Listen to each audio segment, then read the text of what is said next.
Então seja bem-vindo, seja bem-vinda a mais uma aula de introdução à lógica. Se você caiu de paraquedas aqui, não sabe o que está acontecendo, meu nome é Samuel Valentim.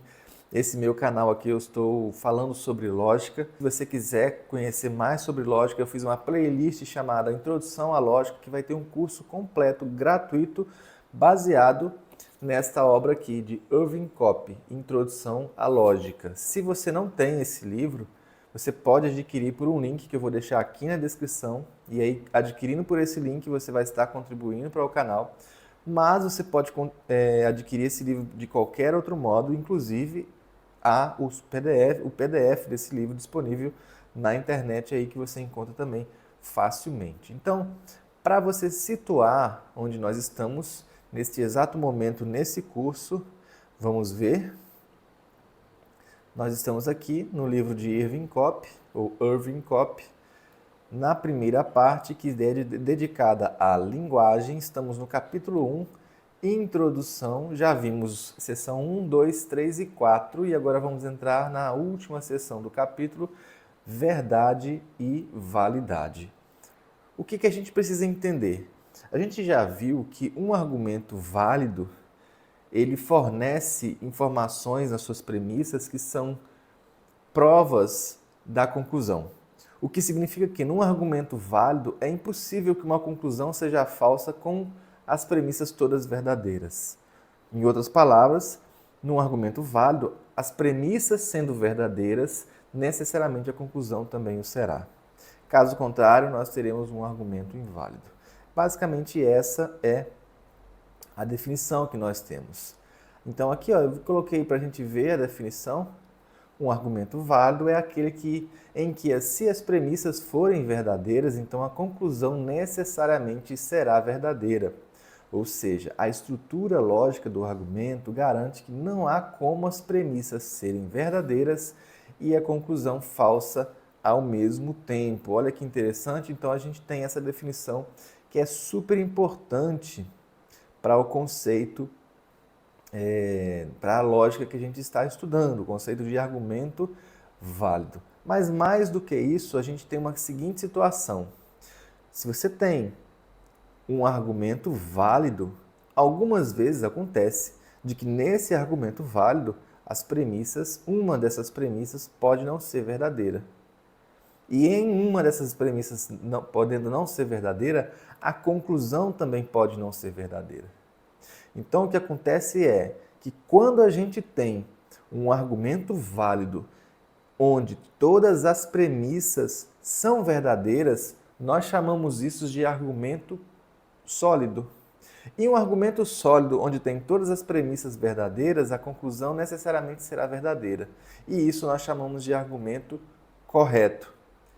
Bem, é um monte de nome, algumas definições que pode ficar um pouco confuso. Eu vou colocar aqui e vou repetir para a gente frisar isso melhor.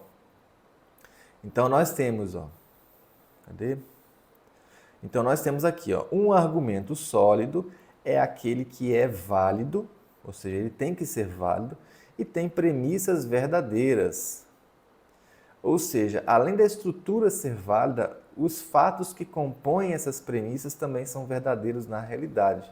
Isso quer dizer que você vai olhar premissa a premissa e vai perceber que você está com o argumento cuja estrutura dele o faz ser um argumento válido e que as premissas desse argumento, quando você vai olhar na realidade, no dia a dia ou numa pesquisa, você vai ver que essas premissas, cada uma delas, são verdadeiras.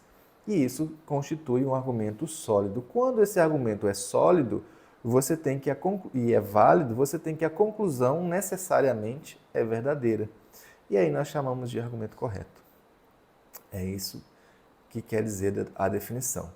E aqui você vai perceber então que eu falei de validade, invalidade, verdade, falsidade. Só que os termos válido e inválido são atribuídos essencialmente, fundamentalmente, para argumentos. E os termos de verdade e falsidade são atribuídos a proposições. Então é meio que intrínseco. Se você pensou em argumento, O termo que nós usamos para argumentos é validade e invalidade. Ou melhor, se você estiver falando em validade ou invalidade, você está falando de argumentos. Se você está falando que algo é verdadeiro ou falso, você está falando de proposições. O que significa que você não vai ter um argumento falso ou um argumento verdadeiro. Você vai ter um argumento válido ou um argumento inválido. E a mesma coisa você pode pensar para proposições. Você não vai ter uma proposição válida ou uma proposição inválida. O que você vai ter é uma proposição verdadeira ou falsa, a depender de como você está observando isso na natureza, na sociedade, enfim, nos meios de observação que vão te permitir caracterizar aquela proposição como verdadeira e falsa. E em falar em proposição, lembre-se que proposição são significados de sentenças, e sentenças são orações afirmativas ou orações declarativas que falam sobre as coisas do nosso mundo. Então aqui nós temos que validade e invalidade está associada com argumento, enquanto verdade ou falsidade, aqui está associado a proposições. E agora a gente tem uma questão aí. A relação entre validade e invalidade de um argumento com verdade ou falsidade de premissas em conclusão. Será que existe essa relação?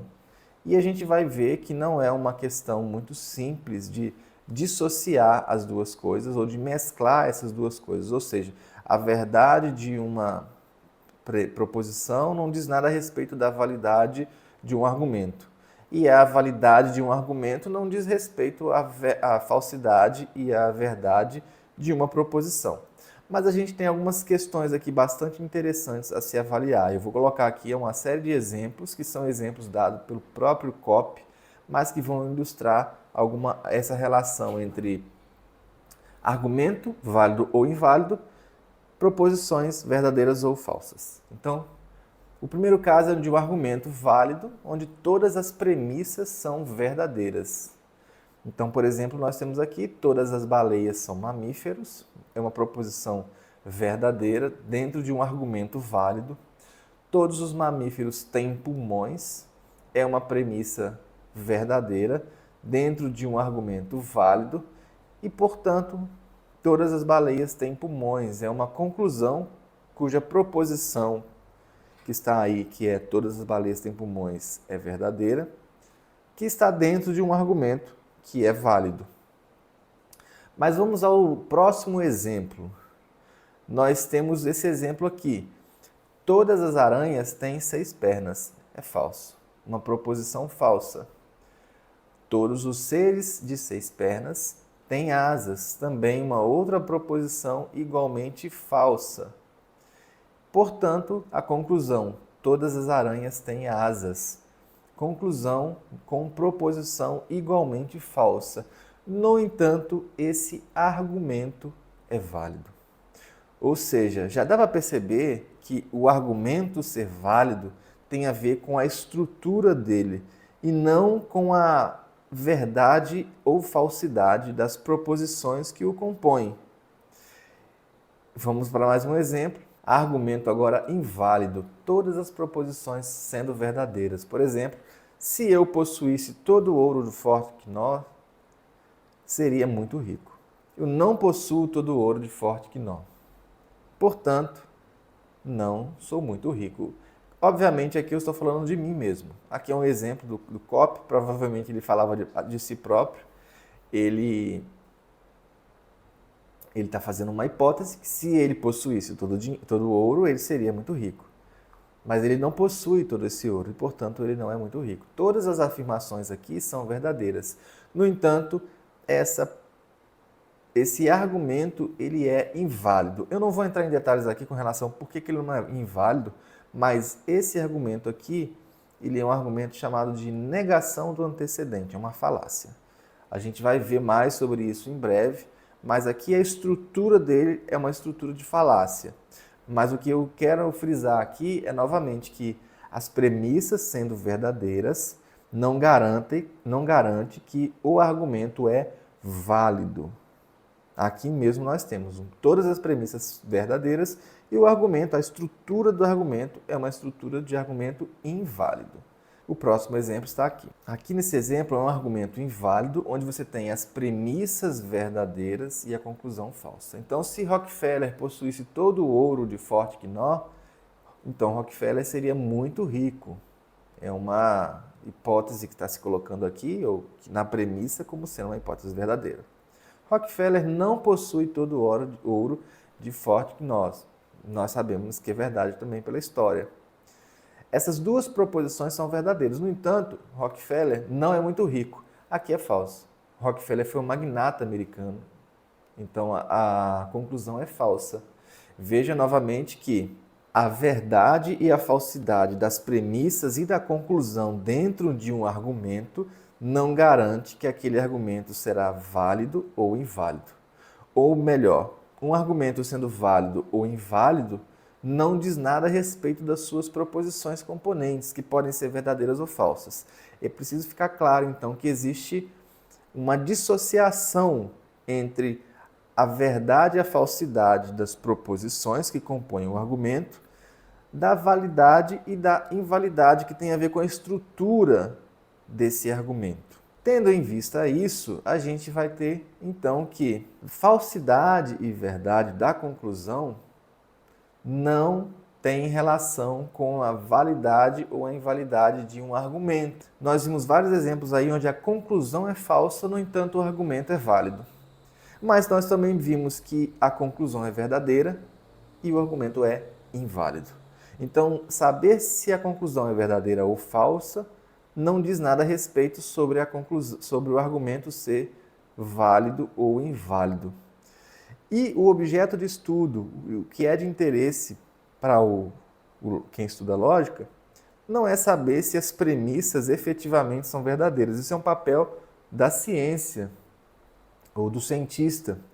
O cientista que vai querer saber a validade das premissas. Ele vai pegar uma premissa, vai analisar, vai investigar. As pessoas no dia a dia também, dependendo, um analista, etc. Essas pessoas, no geral, vão analisar isso. O lógico, ele está preocupado com a correção do argumento, ou seja, um argumento correto.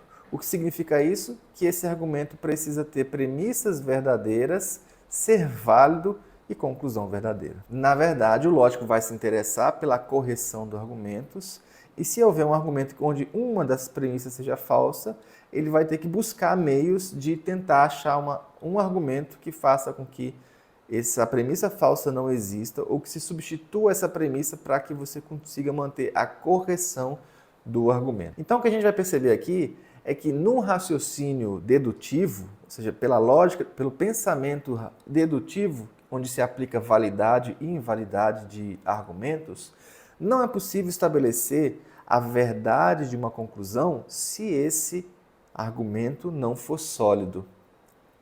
Ou seja, se as premissas desse argumento válido não forem verdadeiras. Mas, se o argumento for inválido, você pode ter conclusão falsa ou conclusão verdadeira. E para a gente não faz muito sentido. Mas também é possível você ter um argumento válido, onde uma das premissas seja falsa. E, novamente, a conclusão vai poder ser verdadeira ou falsa.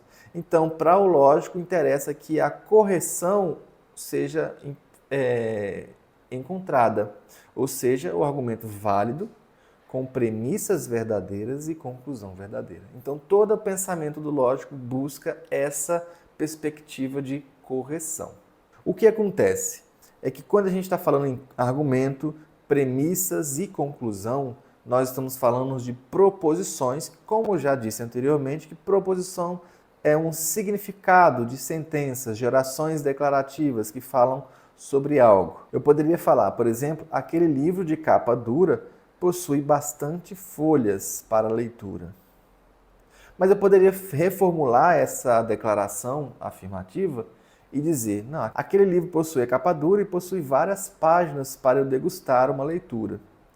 Eu disse mais ou menos a mesma coisa de duas maneiras diferentes. O significado dessas maneiras diferentes é uma proposição. Esse significado, em princípio, é uma ideia. Ele não tem forma, não tem cor, não tem palavra, quase que não tem nem imagem. Ele está na nossa mente, como uma ideia. Portanto, não depende da linguagem. Independente do país que eu esteja, as proposições elas vão existir independente da língua que você diga a essa proposição. No entanto, para o nosso dia a dia comum, linguagem, símbolos e imagens, elas importam. E isso constitui um problema para o lógico. Porque nós sabemos que a linguagem, a língua, ela possui ambiguidades, possui significados diferentes dependendo do contexto, possui uma série de problemas que a gente vai ter que ir corrigindo ao longo do processo. E isso a gente vai ver um pouco no próximo capítulo. Então, no capítulo 2, a gente vai começar a ver sobre os usos da linguagem. Vai ser um capítulo bastante interessante, um pouco mais teórico, mas que serve para clarear um pouco essa relação entre linguagem, proposições, para que a gente possa fazer uma lógica mais concisa, mais consistente, que seja o menos ambígua possível. Então, aguardo você na próxima aula. Até já!